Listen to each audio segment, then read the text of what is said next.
Omar Kelly is a columnist covering the Dolphins for the Miami Herald, and you can read his work on the Herald app or in the actual Herald or at miamiherald.com. And I want to talk about Dolphins Bears and preview Dolphins Lions. And I also remind me by the end of this segment to press Omar a little bit. The man has a hatred for the city of Chicago, which I consider to be maybe the greatest city in the entire country.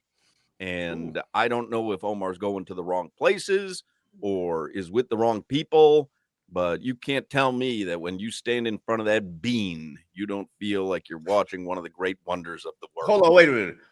What is the bean? Is it an alien spaceship? What is the bean? Yeah, it's a metallic bean. It's in the Okay, title. and the purpose of the metallic bean is look at it and be amazed, and you see the reflections. Take a picture of the reflections, and there's a nice fountain there, and the weather's beautiful, and you stand in amazement of the bean. Okay, we have a silver bean in the middle of a city that's your number one tourist site. No, right. You look at the bean and then you go get some deep dish pizza and tell me you're not in heaven. I don't know what. What are you doing? I am clearly doing it wrong. We'll get there. We'll get there. It's not a bean. We'll get there. Yeah, that's a bean. What are some of your silver bean? What are some of your takeaways? What are some of your takeaways from the Dolphins Bears game on Sunday? I happen to see a lot of things. I said it yesterday when we started the show. I watched Tua on that first drive. He looked like he's in midseason form to me. I love his composure back there. I thought the O-line gave him plenty of time. Obviously, you'd like to see him actually score after a 10-minute drive, but that's neither here nor there for me in preseason. So the one thing I really wanted to see, which was Tua and composure, and I saw it, and he looks like a great veteran quarterback to me, which is who I think he is. What did you take away from Sunday's game? Anything of the sort? I love the fact that he played. I felt after throwing 3 interceptions and them getting bullied in a joint practice, the offense, I was like, there's no way you're going to let me go out like that. I gotta get my get back. It's disappointing that they didn't score, but Jalen Wright is not a pounded in back. And I think you're learning that now. Very disappointed that Alexander Madison suffered a season-ending neck injury. I hope he's going to be all right. In my opinion, he was clearly the number 2 back. Now you're kind of forced to elevate Ollie Gordon a little bit. Jalen Wright, hopefully he reminds me of Daniel Thomas, to be honest with you. And I'm not in. I hope one day my opinion changes, but I just don't see it. I like the way the first team offensive line played. I love the way they ran to the right. Larry Borum has gone from horrible to mediocre, which is great. We should all have issues about the depth on the offensive line. And to be honest with you, I can't wait till Liam Eichenberg comes back, because he got to be the savior of that offensive line. Let's go, the Eichenberg. Yeah, man, they make Liam Eichenberg look good. Like, they are bad, and they've been bad. So that's what happens when you talk bad about the bean. Now you're on a list. You're on a terrorist watch list. If you can explain the bean and make it make sense to me, maybe I'll get it. I don't get it. Yeah, we got him. He's somewhere between Miami Gardens and Miramar. we got him. You bring up that the series down inside the 5. Was that McDaniel trying to, I don't know, I don't want to say prove something, but was him trying to be tough or trying to show the team or show somebody something? I think no matter where they were, if there were 2 yards to convert and get it, they were going to go for it. They could have been at the 20. They're 20. They were going to go for it, because this team is trying to change their identity. Even the Chicago came out and just bullied them. I mean, Channing, explain to me, what does thud mean? Does thug? Thud. When you're a football player, That means slap the hip, run past and slap their hips, and now you got them because you got two hands on their hip. Okay. They were slamming people into the ground.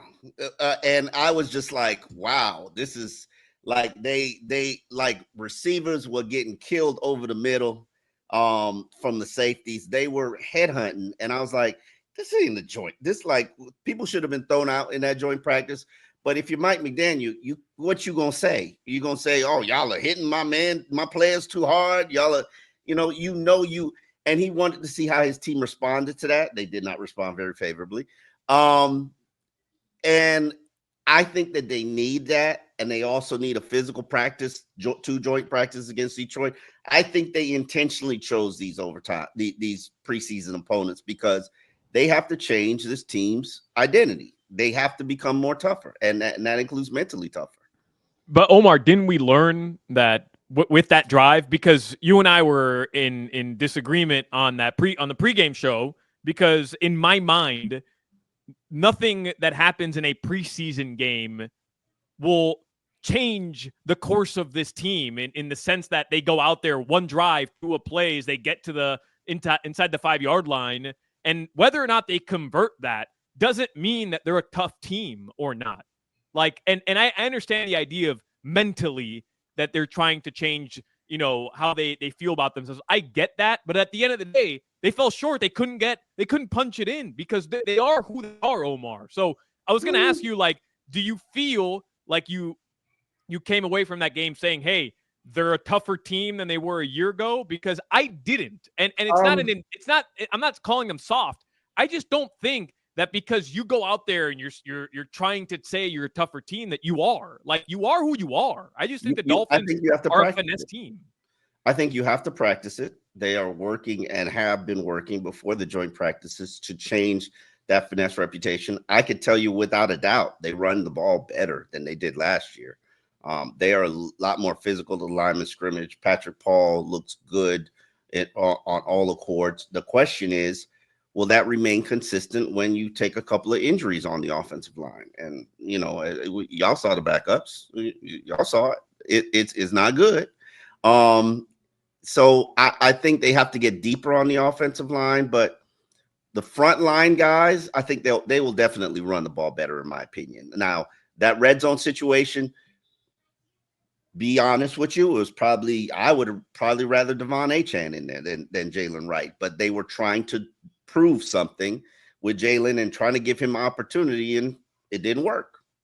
And it wasn't necessarily Jalen's fault because Jonah had allowed his defender to get in the backfield for that 3-yard loss. But shouldn't that be Ollie Gordon? He's big as hell. Ollie Gordon, like I just first time I saw him play, 6'2", 230, whatever it is, 225. It should have been Alexander Madison, but now that's off the table. But so moving forward, if you need 18 inches, put that big bastard in the backfield. Yeah, I think they'll be headed in that direction. I don't really know what the two new backs they added. They were always thin at tailback. Now they have to add two new backs. It'll be interesting to see what they bring to the table. But to be honest with you, they're probably just hold me down backs until 31 other teams cut 3 backs, and then they could choose from that sort of grocery list. But I agree with you. Ollie looked impressive, probably more impressive than I've seen him in training camp. But then for rookies, I'm patient because a lot is thrown at them at one time. And a lot of times they don't start flashing until their first preseason game where they realize, okay, this is the game that I've always known and loved. What I want to ask you about Chicago real quick, though. What do you think joint practices are going to look like? And do you think we'll see any of the starters Saturday in preseason game 2? I think you will see the starters Saturday in preseason game 2. I think game 3 is with Mike has been used for people who are on the fringe of making the roster and really testing out what their the last look. Joint practices, I know Dan Campbell, so it's going to be physical, and it's probably gonna be a little bit extra. So I'm interested to see if they're going to be able to respond to that. I know the defense will. They can do their thing. I don't worry about the defense. They'll probably be a top 10 unit. The offense, they have so many small receivers, and what Chicago taught me is when a team press them, all those receivers get rerouted. And Tua throws to spots. He doesn't throw to open receivers. And a lot of his passes were balls thrown where there was no defender anywhere near it because those receivers were jammed up at the line of scrimmage. And to me, if you're Anthony Weaver and you don't start pressing these receivers to get them ready for what they'll face in the season, you'll be making a mistake. And we talked about where Malik Washington might be the third receiver. He's 5'8", Waddle's 5'10", Tyreek's 5'10".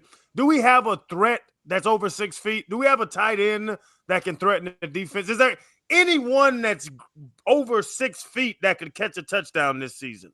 Darren Waller, and that's the hope that I can give you.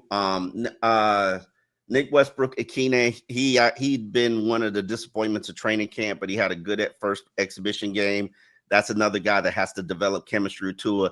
The thing I've learned about Tua is Tua doesn't trust you, Tua doesn't throw to you. That's just universal. But I think Tua is realizing now, especially when he saw how Chicago played them, I need to utilize these bigger receivers because all these small little gadget guys, all this motion stuff, sometimes they're just going to get jammed up at the line of scrimmage. And I have to learn to rely on other people as opposed to just throwing the ball to check down. So Darren Waller, Mike said a joint practice isn't the right time to unveil him.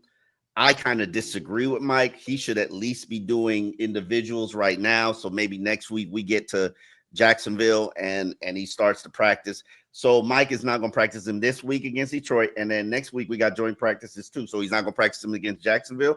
So we just going to unleash Darren Waller when the regular season arrives. Is that the plan? I don't know I don't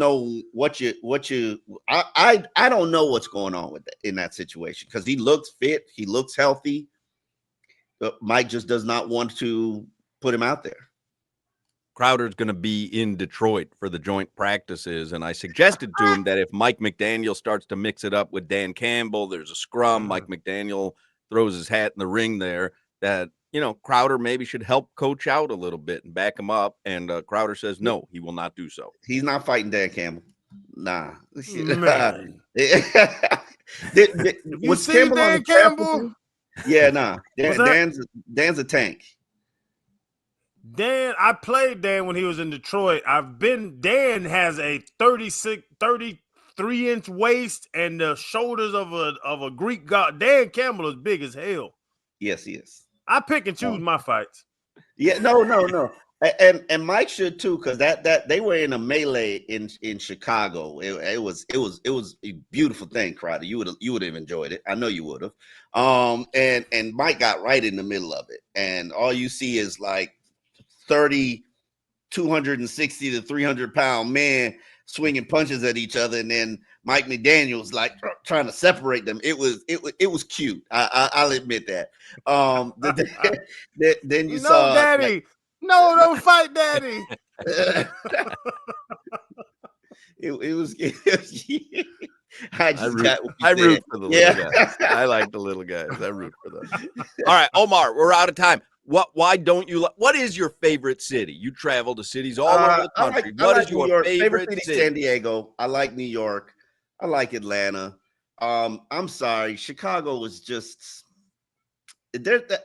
I've tried so many times to like it and enjoy it. I don't like deep dish pizza. Oh. I went on the river because that's what everybody said. Oh, go on the river. Yeah. I'm like, I'm from Miami. Cruise in the heart of downtown we actually got oceans. We got oceans and boat. I've been on a boat about 50 times. Like me on a boat in the middle of a river, looking at architecture, that was boring as hell. I mean, you're doing it for the wrong reason. You can go on a boat in Biloxi, Mississippi. It's not going to be like taking a boat in the Chicago River with the skyscrapers and the beautiful Chicago weather. Like, yeah, I don't think you that drive on the Miami River that takes you out to the Brickell into the ocean. You don't have to get deep dish pizza, by the way. You can get tavern style pizza. It's square cut. It is so good. Detroit got square cut pizza too. Everybody got Everybody got pizza. Deep dish. I don't want to. Everyone got pizza. You just don't understand. I don't want to. What about a steak? Sorry. A steak at Gibson's? How about a drive up to the suburbs? You hit Barnaby's. You get a little pizza and some green. I had good food. What I learned is I like the South Side. I need a little bit of color and flavor in my life. I've learned.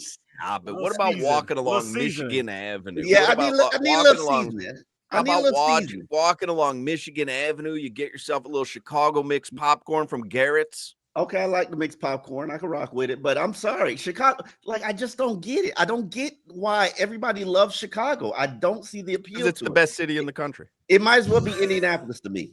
It's like because of their shrimp cocktail. Are you kidding me? Did you just compare? Food, man. Did you just compare Indianapolis to Chicago? Yeah, because it's a downtown city. I mean, get him out of here. It's all right. It's all right. Kill the camera. I can't talk to this guy anymore.